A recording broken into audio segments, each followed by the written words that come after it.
観光のほとりに光り輝く都市、ソウル。無数の高層ビルが立ち並び、夜になっても消えることのないネオンの海。韓国は今、世界が注目する国の一つです。わずか半世紀の間に、戦争で焼け野原となった国が、世界11県の経済大国へと成長した。その奇跡は観光の奇跡と呼ばれ、世界中の経済学者が研究対象としました。教育への熱意、勤勉な国民性、そして国家の強力な産業政策。そのすべてが奇跡の原動力だったのです。しかし、奇跡の後には必ず歪みが訪れます。成長の速度が速すぎたわけ、その影は深く、複雑です。今、韓国はその歪みの真っただ中にあります。経済、政治、社会、外交。どの分野を見ても、バランスを失い、きしみが聞こえる。制御不能。この言葉は決して大げさではありません。それは、現実として進行しているのです。一体、何が韓国社会をここまで追い詰めたのか。そして、そこから抜け出す道はあるのか。今回のドキュメンタリーでは、その核心を探っていきます。私たちが見ている韓国のイメージの裏に、どんな真実が隠れているのか。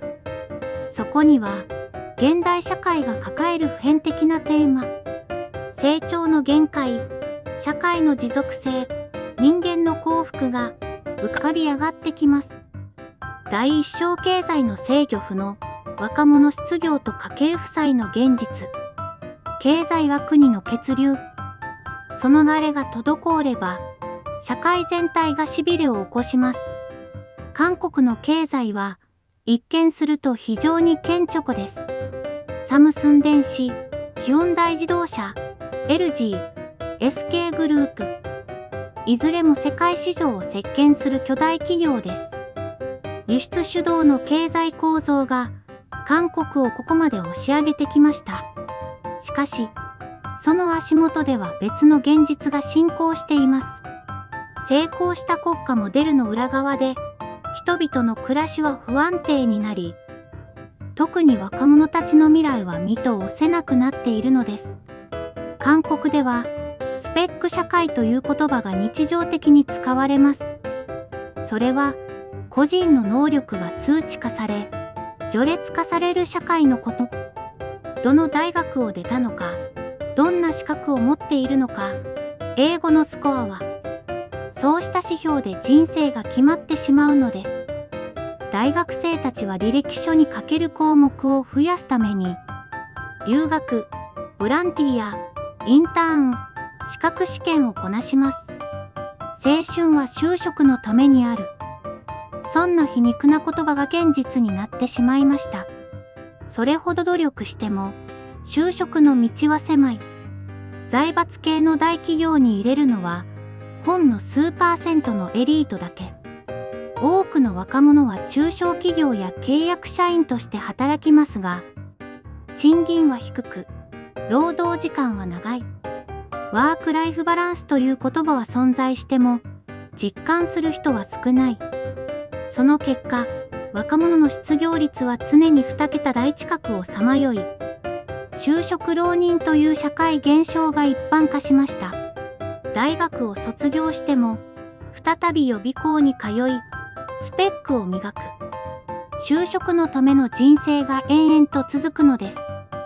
この構造的な問題の根には、韓国経済の財閥依存があります。サムスンやヒュンダイなどの大企業が経済を支配し、中小企業はその下請けに甘んじる。政府も財閥に依存してきたため、構造改革が進まない。結果として、新しい産業が育ちにくく、若者雇用が生まれない。経済は大きく見えても、その恩恵は一部の層に集中しているのです。所得格差も拡大しています。上位 10% が国全体の富の 60% 以上を保有し、階層は負債を抱えて生活を維持しています。ソウルの住宅価格は過去10年で3倍以上。若者が家を買うという夢は遠い幻想になり、賃貸地獄と呼ばれるほど家賃負担が重くのしかかります。ある調査では、ソウルに住む20代の半数が、月収の 50% 以上を家賃に費やしていると答えました。住宅を買うにはローンを組むしかない。こうして家計負債が雪だるま式に膨らんでいくのです。2025年、韓国の家計負債総額はおよそ2200兆ウォン。GDP の 110% を超え、主要国の中でも突出した水準です。借金で家を買い、その返済のために消費が減り、経済の循環が止まる。この負債の連鎖が国家の経済そのものを蝕み始めています。さらに追い打ちをかけているのが、インフレと金利上昇。物価は上がるのに、給与は伸びない。家計の利息負担が増え、生活の余裕はなくなる。若者は結婚を先送りし、子供を持つことを諦める。経済の問題が社会問題へと直結していくのです。このような現状に対して政府は対策を打ち出しています。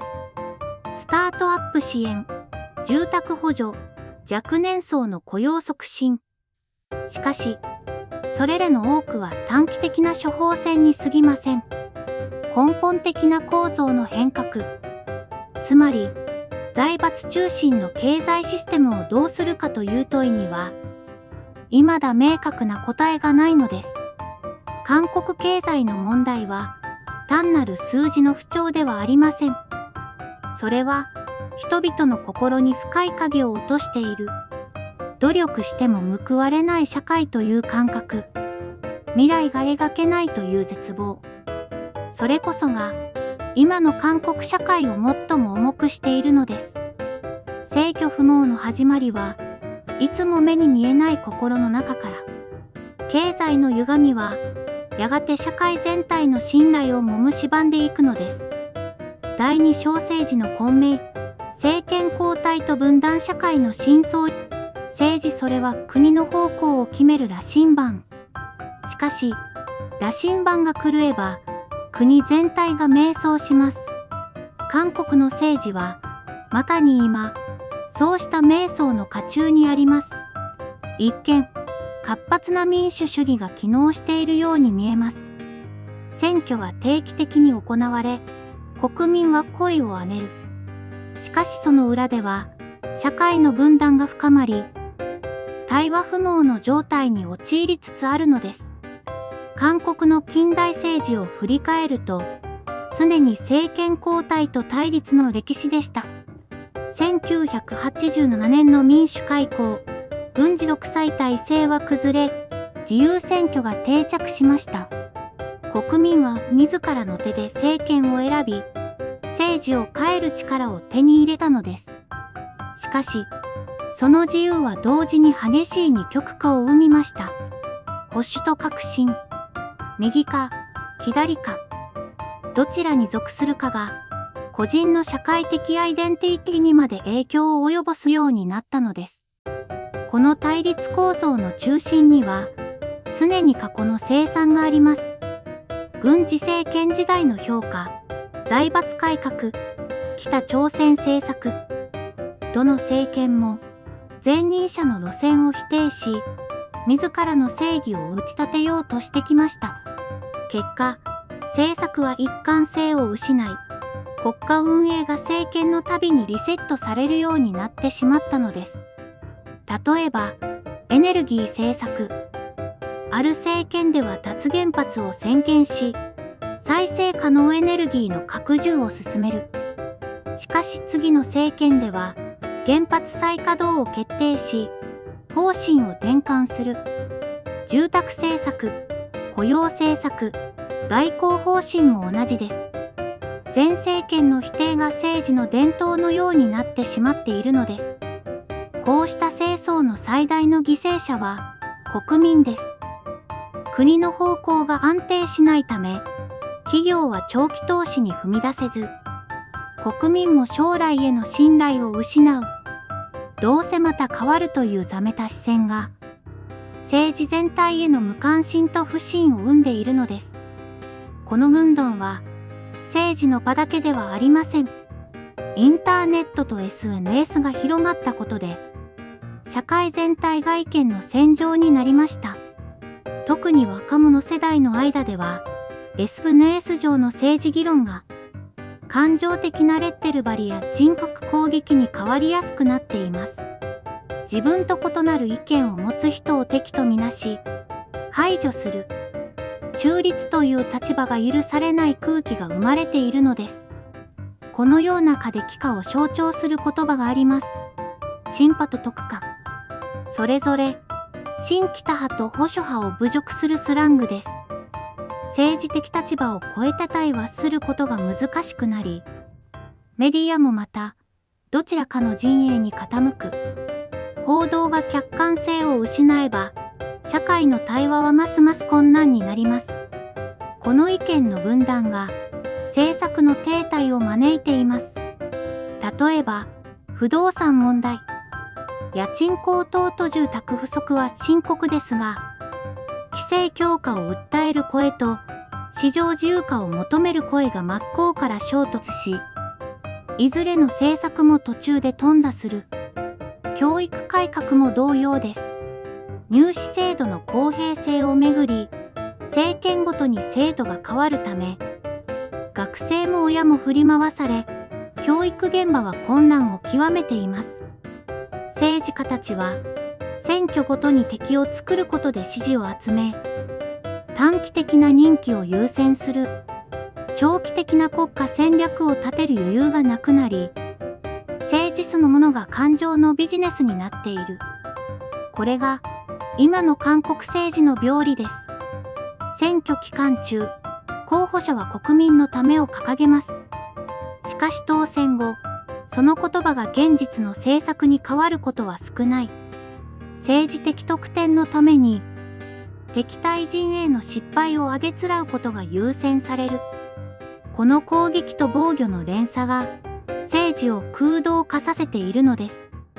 政治が混迷すれば、社会全体の信頼のエネルギーが失われます。市民は国家が自分を守ってくれないと感じ、企業は政府がいつルールを変えるかわからないと不安を抱く。信頼が消えた社会は、やがて制度そのものが機能しなくなる。その兆候が、すでに韓国では見え始めています。この状況に危機感を覚え、若い政治家や市民グループが新しい動きを始めています。地域レベルの対話プロジェクト、オンライン討論会、政治を日常の問題として考える試み、少しずつ社会の底から変化が起こり始めています。対立ではなく対話を、起こりではなく理解を、そうした小さな芽が分断社会に希望の光を灯し始めているのです。制御不能な政治。その言葉の裏には、人々が政治を見放したという現実があります。しかし同時に、人々が政治を取り戻そうとしているという希望もある。政治が壊れていく過程でしか、本当の民主主義は再生しないのかもしれません。混迷は終わりではなく、再出発の前触れ。そのことを信じて、次の章では、経済と政治がもたらした社会の歪み、つまり、人々の暮らしと心に何が起きているのかを見ていきます。第三章社会の歪み少子化と教育競争の限界、人が減っていく。その現象は、静かに、しかし確実に社会を変えていきます。今、韓国は世界で最も急速なスピードで少子化が進む国の一つです。2025年、合計特殊出生率はわずか 0.68。これは、世界平均の半分以下。つまり、一人の女性が一生に一人も産まない社会が現実となっているのです。少子化の原因は単純ではありません。経済的な負担、住宅費の高騰、教育費の増大、そして将来への不安。そのすべてが複雑に絡み合っています。韓国で子供を育てるには多額の費用がかかります。塾、家庭教師、習い事、教育投資は親の義務とされ、競争の中で勝ち残るための教育が当然視されてきました。韓国の教育熱は世界的にも有名です。中学生の約8割が何らかの塾に通い、大学入試に向けて日々深夜まで勉強を続けています。スカイ SK は医大学ソウル大、高麗大、延世大。この3つに入れるかどうかで人生の進路が決まる。その構図はまるで社会の縮図のようです。この競争社会の中で子どもたちは勉強マシンとなり、親は教育ローンに苦しむ。幸福よりも成果が優先され、家庭の中から笑顔が消えていく。教育は本来、子供の可能性を広げるためのもの。しかし、今の韓国では階層の再生産装置になってしまっています。裕福な家庭ほど教育投資ができ、結果として子供も良い大学良い職に就く。貧しい家庭は、そのスタートラインにすら立てない。努力すれば報われる社会が、努力しても報われない社会に変わってしまったのです。この現実は、若者たちの心に深い傷を残しています。自分は失敗したという罪悪感。社会に必要とされていないという孤独。そして、未来への諦め。韓国では、若者のうつ病と自殺率が深刻です。OECD 諸国の中で、韓国の自殺率は長年最も高い水準にあります。特に10代、20代の自殺は、学業と将来不安が主な理由とされており、教育競争概念を削っている現実が浮かび上がります。生きるための競争が、生きづらさの競争に変わる。それが今の韓国社会の姿です。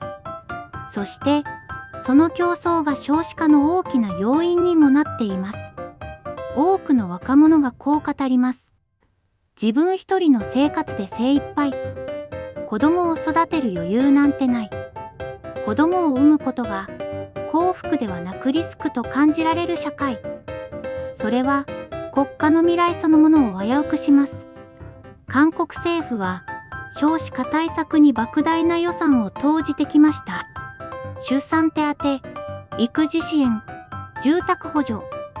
しかし出生率は上がらない。なぜか。その理由は、制度ではなく社会の空気にあります。長時間労働、家事育児の方より、女性のキャリア断絶。制度でお金を配っても、子供を産んでも安心して生きられる社会にはなっていないのです。韓国では、結婚出産を機に職場を離れる女性が今なお多い。出産後の職場復帰率は約 60%。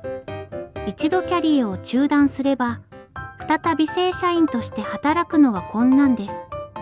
仕事か家庭かという二者択一を迫られる女性たち。その重圧が結婚そのものを遠ざけているのです。フェミニズムをめぐる社会的対立も加わり、男女間の信頼が揺らいでいます。インターネット上では、男性嫌悪と女性嫌悪の言葉が飛び交い、恋愛や結婚を面倒なものと考える若者が増えました。人口減少、教育競争、性別対立。これらは別々の問題に見えて、実は一本の線でつながっています。それは、個人の幸せよりも、社会の評価を優先してきた文化です。他人にどう見られるかが全てを決める社会。偏差値、収入、外見、ブランド。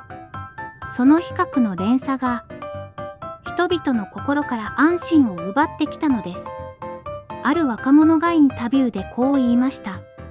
僕たちは幸せよりも正解を探して生きている。この言葉に今の韓国社会の本質が凝縮されています。競争が進みすぎた社会では、誰もが勝者であろうとし、誰もが敗者になる恐怖に怯える。そこに余白なくなれば、人間は次第に感情を持つことさえ苦しくなっていくのです。社会の歪みは、数字ではなく心の沈黙に現れます。少子化は、単なる人口問題ではなく、幸福を諦めた国のサインなのです。それでも、希望の目はあります。競争よりも共生を選ぶ若者たち。地方でコミュニティを作り、自分らしい生き方を模索する動きが広がり始めています。少なくても豊かに、勝たなくても幸せに。そうした価値観が次の社会を形作るかもしれません。制御不能に見える社会の中にも、人々の心には再生の種が残されています。それを育てることができるかどうか。それこそが韓国社会の未来を決める分かれ道なのです。第4章外交の難題、米中対立と地政学の板挟み。韓国の地図を広げると、すぐにその宿命が見えてきます。北には核を持つ北朝鮮。西には経済大国中国。東には軍事同盟国日本。そして、その背後にはアメリカ。韓国は常に、この大国たちの狭間でバランスを取らねばならない国です。それは、単なる外交戦略ではなく、国の生存そのものに関わる問題です。米中対立が激化する中で、韓国の立場はかつてないほど難しくなっています。アメリカは安全保障のパートナーとして防衛協力を強化し、中国は最大の貿易相手国として経済的依存を深めてきた。安保はアメリカ、経済は中国。この二重構造が今や限界に達しようとしているのです。2020年代に入り、米中の対立はテクノロジー分野にまで拡大しました。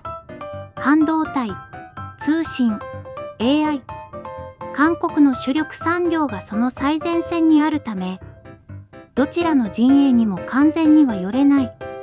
戦略的曖昧さという言葉で表現されるその立場は、同盟国からも離反され、中国からも圧力を受けるという苦しい現実を生んでいます。北朝鮮問題も依然として韓国の外交を縛っています。ミサイル発射のたびに緊張が高まり、南北対話は進展せず、国民の関心も薄れていく。統一という夢は、遠い理想のようになりました。韓国政府は防衛力を強化し、軍事技術を国産化する動きを強めていますが、その背後には誰を信じるべきかわからないという深い不安があります。